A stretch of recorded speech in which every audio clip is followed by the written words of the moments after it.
So inserting the invasion game type is easier than you think. We basically done all the hard work of scripting for you, so now you can just implement it, and I have this map to show you how.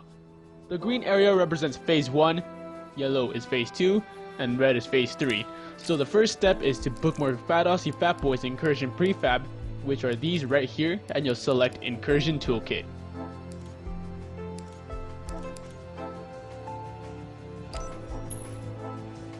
These are the objectives, and once you spawn them in, you'll unlock the group, but leave only the progress bar as locked.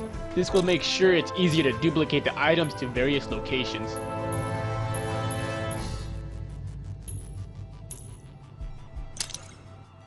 So here are the hills that we will be setting up, and they are set up in the order from phase 1 to 2 and to 3.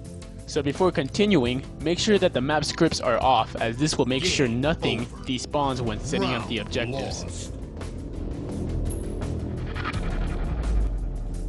Then we will grab this hill and place it on these green squares and increase the size of the hill to however you please. So I'll just make sure to set up to this platform right here.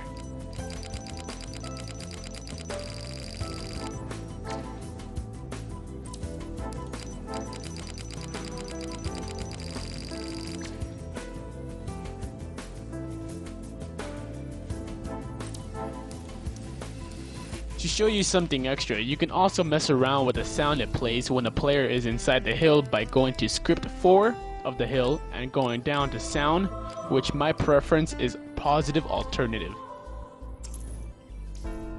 Then just duplicate the hill to another location, and once the hills are set, you will duplicate the progress bar and place it near the hills close enough for the player to see.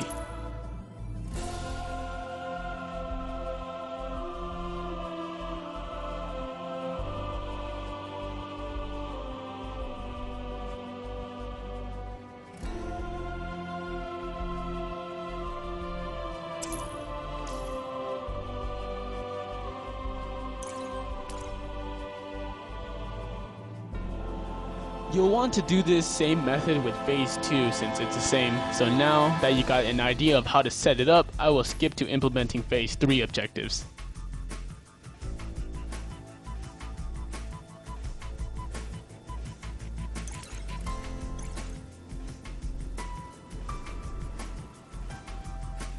So you'll see that I have phase 1 and 2 done. So now I will grab the ball and place it on the yellow square in phase 3.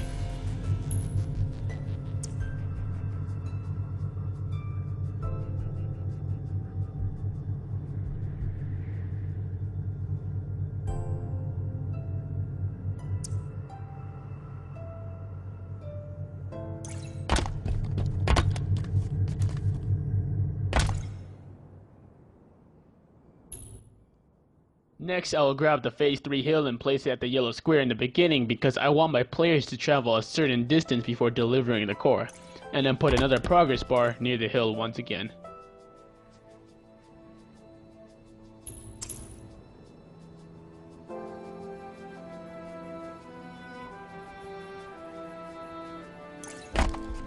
After this, the objectives are done, so the next step is to add the spawning system. So here are the spawns that you will need, and we will go ahead and check which spawns go into the right place by checking the spawning order. If it is set to 0, then players will spawn on phase 1. If the order is 1, then they will spawn on phase 2. And if the order is 2, then they will spawn on phase 3.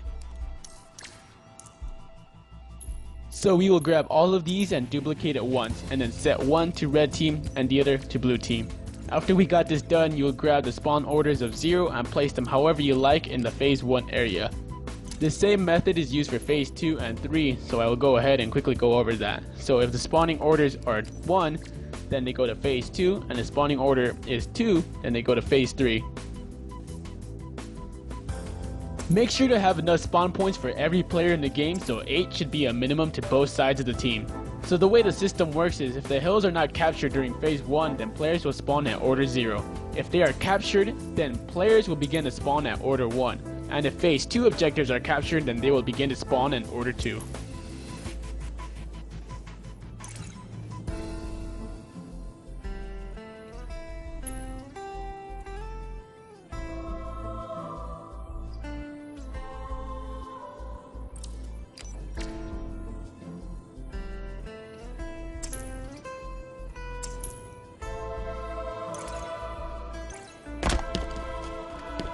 So during the beginning of the game, the blue team will spawn here and come out here to shoot the enemy bad guys, while the red team spawn at this area and come out to try to capture the objectives.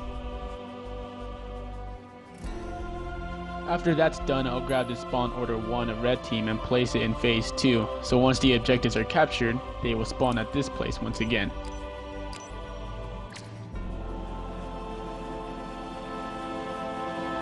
So after you got done putting the red team spawn points for phase 2 and the blue team spawn points, you will grab phase 3 spawn points and put them in phase 3.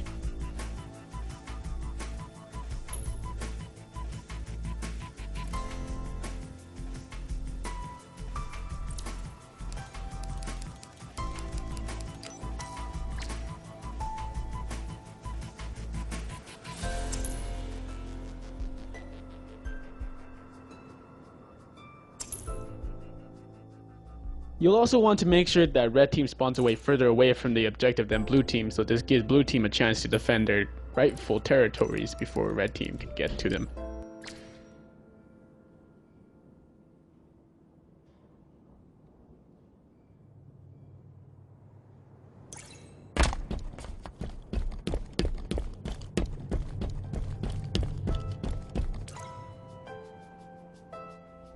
So we got the spawn points ordered now, so red team will spawn here at the beginning of the game, and blue team will spawn over here at the beginning of the game.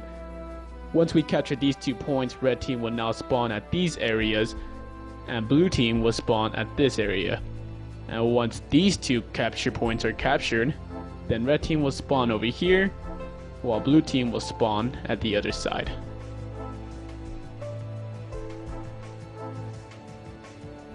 Hooray, we got the spawning systems in order now, so now we will do the weapon and vehicle systems. I will spawn the Unit C vehicles right here, and they include the weapons as well. You want to make sure that the scriptings are definitely off for this, otherwise the weapons will despawn.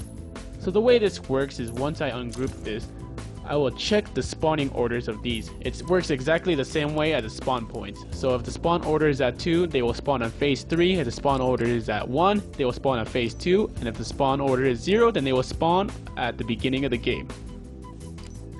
So the way we set it up is if the weapons and vehicles are tier 3, then they spawn on phase 3. And if they're tier 2, they spawn on phase 2. And if there's tier 1, then they spawn on phase 1. So right now I'm just deleting everything that I don't want to include this map, but of course if you want to choose to include a tank or these weapons that I'm deleting right here, then you can go ahead and do so.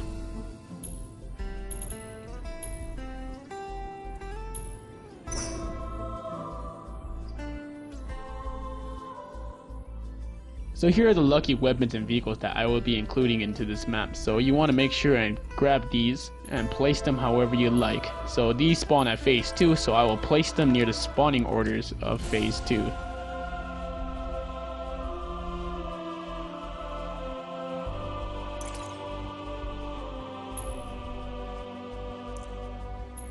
So I'm going to decide to give this guy that spawns here a shotgun, and the guy over here a DMR.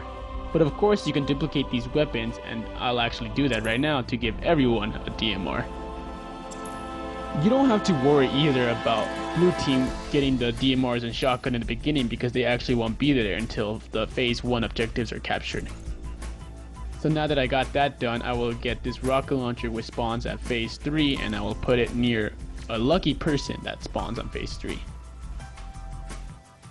So I'm setting this up typically as red team is the UNSC and blue team is a Covenant, but of course you can give the red team Covenant weapons so they can be Covenants, because you can't actually switch the blue colors or the red colors at all, otherwise it would mess up the whole spawning system.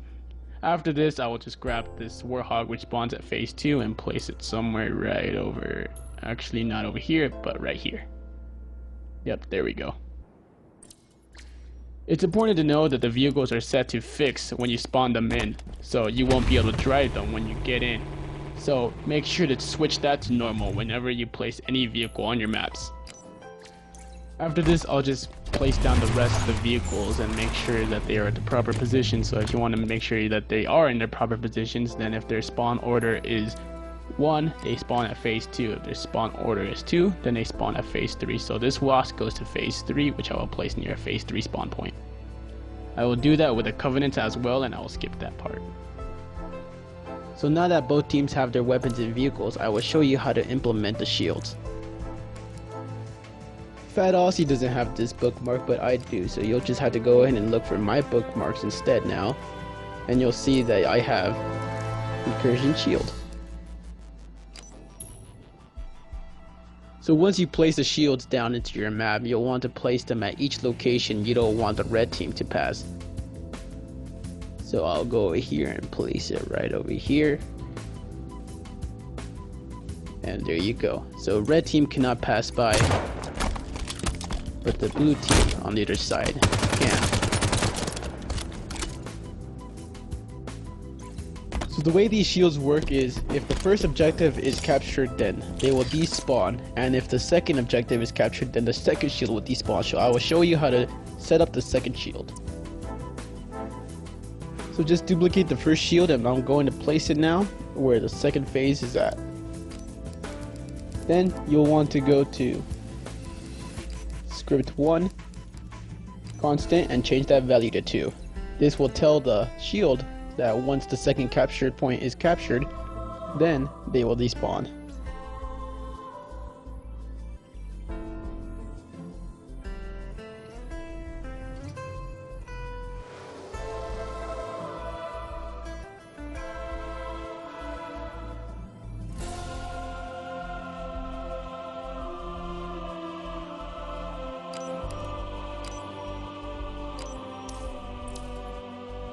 So after implementing the shield, you'll want to go to the map options and turn this map scripting back to on. After this, you'll save the map and you'll reload the map once again, so that will make sure that all the objectives and spawn points are working just fine.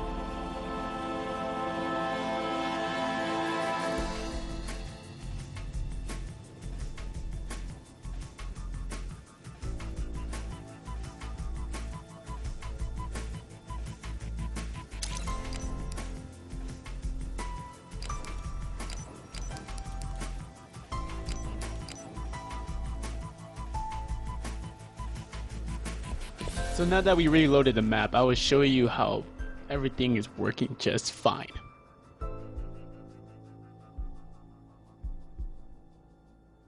So first comes the spawn orders. You'll see that I only spawn here once I die. Yep, I spawned there. Let's do it 2 more times. Spawn here again. Good job. And I spawned over here this time. Alright, that's great. As long as we didn't spawn in the yellow phase or the red phase, then we are all good. So now I'll step into this territory and you'll see that the progress bar is going down. It signifies a power meter, as if it was the power is being de-drained, and the shields will come off once it goes all the way down.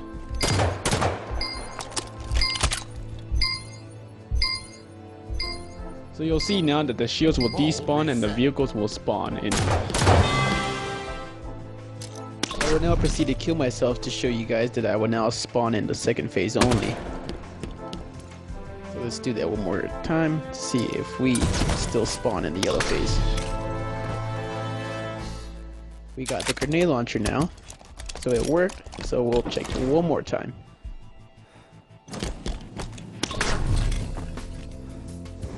And hooray, we spawned only in the second phase now, so you'll see that this works. So I will continue to capture the points now.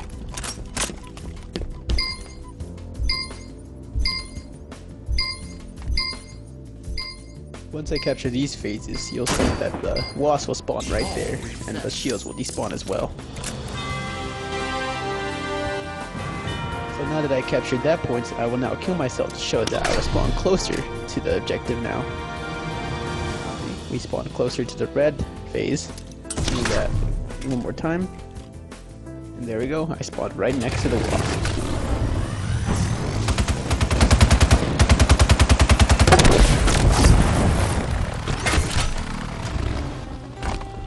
So there you go, now you have your own working invasion game type and your own maps now. So any questions that are left unanswered, I will be gladly to answer them into the comment sections below if you guys are having any trouble.